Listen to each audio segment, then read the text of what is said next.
నిస్సహాయులుగా మారామంటూ ఓ వైద్యురాలి భావోద్వేగంతో video posting. ఇలాంటి పరిస్థితులు ఎప్పుడూ చూడలేదని ఆవేదన చెందుతూ కరోనా కట్టడి విషయంలో జాగ్రత్తలు చెప్పిన వైనం సోషల్ మీడియాలో వైరల్ అవుతుంది.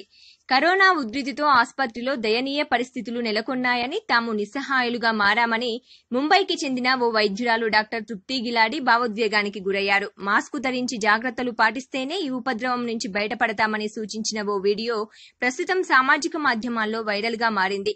దేశంలో పరిస్థితులు భయానకంగా ఉన్నాయి. నగరాలు, పట్టణాలు, పల్లెలను కరోనా చుట్టేసింది. ముఖ్యంగా ముంబైలో పరిస్థితులు దయనీయంగా మారుతున్నాయి. ఆస్పత్రుల్లో ఆక్సిజన్ కొరత ఏర్పడుతుంది. రోగులకు పడకలు లభించడం లేదు. వైద్యులు, వారి బంధువులకు కూడా పడకలు దొరకడం లేదంటే పరిస్థితి ఎలా ఉందో ఊహించండి. మేము నిస్సహాయులుగా మారుతున్నాం. ఇలాంటి పరిస్థితులను నేను ఎప్పుడు ఎదుర్కోలేదు అని ఆ వైద్యురాలు భావోద్వేగానికి గురయ్యారు. నాకు ఇప్పటి వరకు కరోనా రాలేదు. నాకు ఇమ్యూనిటీ ఎక్కువగా ఉంది. ఇకపై కూడా నాకు కరోనా రాదు అని మీరనుకుంటే అది పొరపాటే.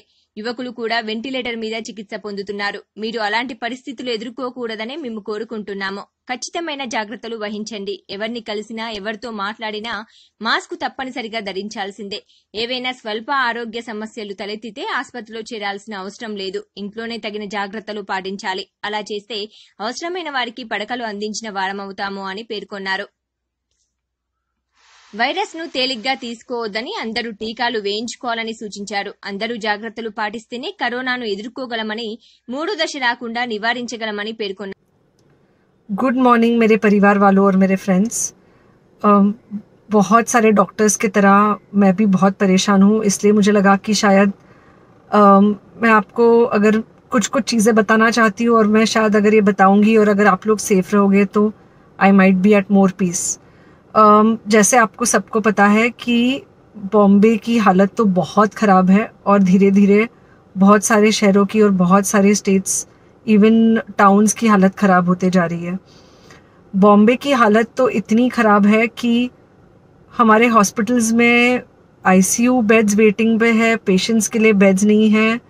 It's a very very helpless, यानी मुझे इतना हेल्पलेस और लाचार कभी फील नहीं हुआ है। We have to literally manage patients at home with oxygen, and this is not something we are enjoying. So I really want all of you to follow a few things that I really am requesting you to follow.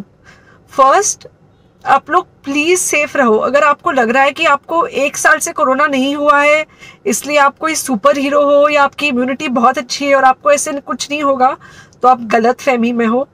हम young लोगों को देख रहे हैं। I mean, we have a 35-year-old who's on the ventilator and we are not able to help people now. So we do not want, we really don't want any of you to be in that situation. So sorry, I think ये जो emotional breakdown है हम doctors में अब सबको कोई ना कोई समय हो रहा है, because we've not been so helpless. Okay, so most importantly, please take care of yourself. Right now COVID is everywhere around you. Okay, तो अगर आप घर से बाहर निकलो, maybe you're meeting your friends, maybe you're meeting your family, it does not matter, you have to be masked. Okay, just because आपको अभी 1 साल से कोरोना नहीं हुआ है या आपको पिछले साल कोरोना होकर जा चुका है, इसका मतलब ये नहीं है कि आपको वापस कोरोना नहीं हो सकता. You can still get covid. तो please keep yourself very well masked at all times. अगर आप घर से बाहर निकल रहे हो तो घर के बाहर निकलो, मास्क होना चाहिए. मास्क सिर्फ इधर नहीं, मास्क पूरा नाक से पूरा यहाँ तक होना चाहिए. दूसरी बात, अगर आपको कुछ होता है, अगर आपको बुखार आता है या कुछ होता है, पैनिक मत होइए. Do not get unneeded investigations done. Get in touch with me obviously immediately. And most importantly, आपके जो फ्रेंड्स है या कोई भी है उनको बोलो पैनिक में होकर एडमिट ना हुए हॉस्पिटल में.